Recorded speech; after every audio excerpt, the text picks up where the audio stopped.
In today's video, I'll be showing you how to enable one-handed mode on your Samsung Galaxy A05s. The first thing is to open the Settings app, and in Settings, scroll and look for the option Advanced Features. And here, you should see one-handed mode. So tap on that option and enable it like that.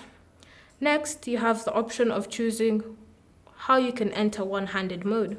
You can choose the gesture, which means just swiping down from the bottom of your screen in the center. So swipe down like this, and then you should now be able to browse freely using one hand.